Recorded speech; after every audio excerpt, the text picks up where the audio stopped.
एक ऐसी जगह के बारे में सोचो जो इतनी सूखी है कि बारिश एक भूली हुई याद बन गई है। ये है रेगिस्तान, धरती पर जीवन के लिए सबसे मुश्किल जगहों में से एक। यहाँ पानी बहुत कम मिलता है। ज्यादातर पौधों के लिए ये एक नामुमकिन चुनौती होगी। हवा सूखी है, मिट्टी रेतीली है और तापमान कभी बहुत गर्म तो कभी हैरान करने वाला ठंडा हो जाता है। यहाँ जिंदा रहने के लिए सिर्फ ताकत नहीं बल्कि समझदारी चाहिए। पौधों के लिए जीवन पानी से जुड़ा है। फोटोसिंथेसिस न्यूट्रिएंट्स को एक जगह से दूसरी जगह ले जाने और सीधा खड़े रहने के लिए पानी जरूरी है। ज्यादातर जगहों पर पौधे मिट्टी में सोखने वाली बारिश पर निर्भर करते हैं। रेगिस्तान में सालों तक बारिश नहीं हो सकती, तो रेगिस्तानी पौधे उन जगहों पर पानी कैसे ढूंढते हैं जहां लगभग कुछ भी नहीं है। ये जिंदा रहने वाले लाखों सालों में सूखे से निपटने के लिए ढलते हुए अडेप्टेशन के मास्टर हैं। कुछ लंबी जड़ों से गहराई तक खोदते हैं, कुछ मोटे तनों में पानी स्टोर करते हैं। लेकिन सबसे दिलचस्प रेगिस्तानी पौधों ने हवा से सीधे पानी खींचना सीख लिया है। एक ऐसा हुनर जो लगभग जादुई लगता है। हवा से नमी लेकर वे तब भी जिंदा रहते हैं जब बारिश या जमीन में पानी न हो। यह एक मुश्किल प्रोसेस है जिसमें खास स्ट्रक्चर्स और सरफेस शामिल हैं। उनकी कहानी असंभव बाधाओं के सामने समझदारी और लचीलेपन की है। ये जादू जैसा लगता है, लेकिन कुछ पौधे सच में हवा पी सकते हैं। फॉलियर अब्जॉर्प्शन नाम के प्रोसेस से वे सीधे एटमॉस्फेयर से वाटर वेपर इकट्ठा करते हैं। सिर्फ जड़ों पर निर्भर रहने के बजाय उनका पूरा शरीर पानी इकट्ठा करने वाली सतह बन जाता है।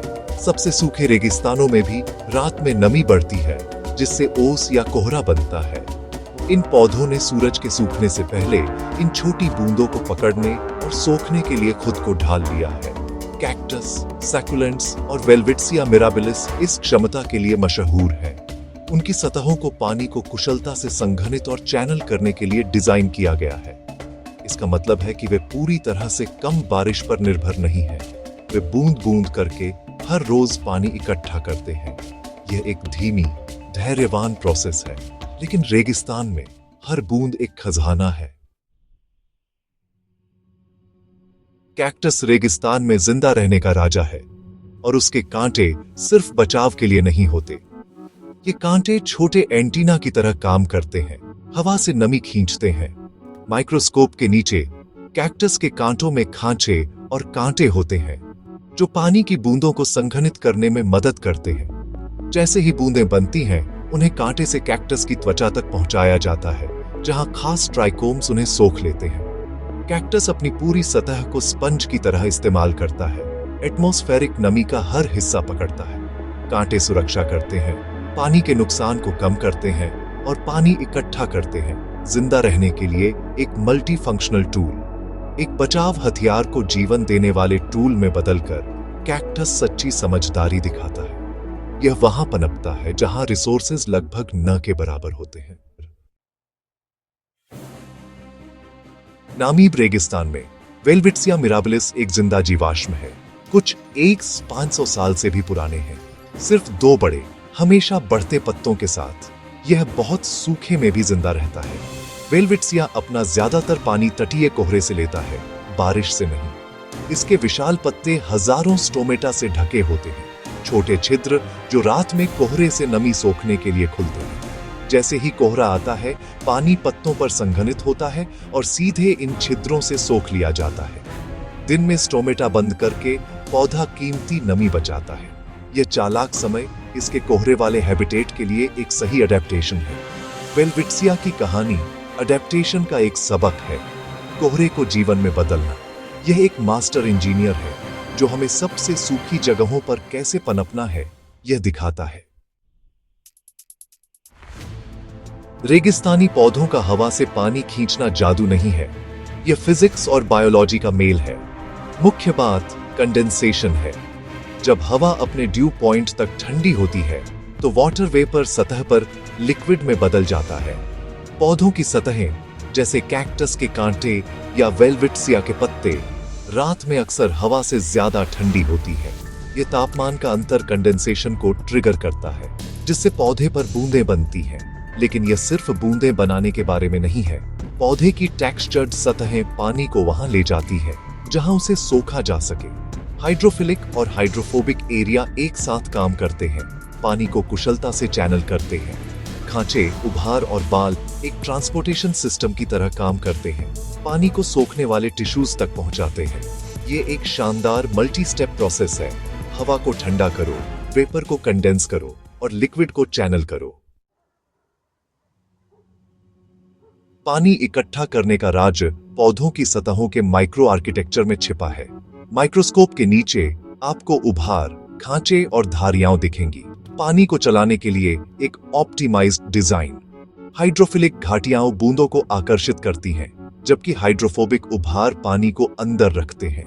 जैसे जैसे बूंदें बढ़ती हैं, खांचों का आकार एक प्रेशर ग्रेडियंट बनाता है, जो पानी को निष्क्रिय रूप से ऑब्जॉर्प्शन पॉइंट की ओर ले जाता है। यह छोटे चैनलों का नेटवर्क पानी को कुशलता से इकट्ठा और फनल करता है। यही सिद्धांत नामीब रेगिस्तान के स्टेनोकारा बीटल में भी देखा जाता है, जो कोहरे को इकट्ठा करने के लिए हाइड्रोफिलिक उभार और हाइड्रोफोबिक गर्त का उपयोग करता है। पौधों और कीड़ों ने स्वतंत्र रूप से समान समाधान विकसित किए हैं। कन्वर्जेंट इवोल्यूशन का एक मजबूत उदाहरण।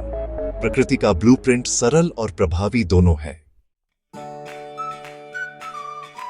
इस प्रोसेस को समझने के लिए एक गर्म उमस भरे दिन में एक ठंडे ग्लास के बारे में सोचो। बाहर पानी की बूंदें बनती हैं, ग्लास के अंदर से नहीं बल्कि हवा से। यह कंडेंसेशन है, ठीक वैसे ही जैसे रेगिस्तानी पौधों पर होता है। अगर ग्लास में छोटे खांचे होते तो बूंदें व्यवस्थित धाराओं में नीचे बहती, जिससे कलेक्शन ज्यादा कुशल होता। रेगिस्तानी पौधे इस सिद्धांत का उपयोग करते हैं।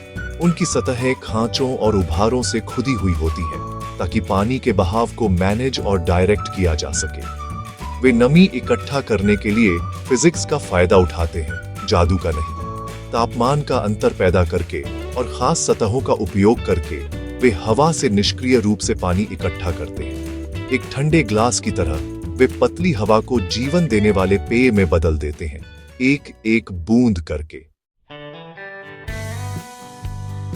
रेगिस्तानी पौधों के पानी इकट्ठा करने के तरीके वैज्ञानिकों और इंजीनियरों को प्रेरित करते हैं। बायोमिमिक्री, प्रकृति के डिजाइनों से सीखना, पानी की कमी के लिए समाधान प्रदान करता है। पौधों और कीड़ों से प्रेरित फॉग कैचिंग जाल, चिल्ली और मोरक्को जैसी जगहों पर पहले से ही साफ पानी उपलब्ध करा रहे हैं। इंजीनियर कुशल पानी इकट्ठा करने के लिए कैक्टस के कांटों और वेलवेट्सिया के पत्तों की नकल करने वाली सामग्री विकसित कर रहे हैं। कल्पना करो कि ऐसे टेंट या बिल्डिंग पैनल जो पीने या सिंचाई के लिए निष्क्रिय रूप से ओस इकट्ठा करते हैं। प्रकृति के 3 अरब सालों के रिसर्च और डेवलपमेंट का अध्ययन करके हम सस्टेनेबल, एनर्जी एफिशिएंट समाधान बना सकते हैं। रेगिस्तानी पौधों ने सबसे कठिन परिस्थितियों में पानी की कमी को हल किया है। हमारी चुनौती उनकी समझदारी से सीखना और उसे टेक्नोलॉजी में बदलना है। रेगिस्तानी पौधों के हवा से पानी पीने की कहानी लचीलेपन और समझदारी की है। ये पौधे रेगिस्तान को एक बंजर भूमि से जीवन की सबसे चालाक चालों के शोकेस में बदल देते हैं। वे हमें सिखाते हैं कि कमी में भी छिपी हुई प्रचुरता मिल सकती है।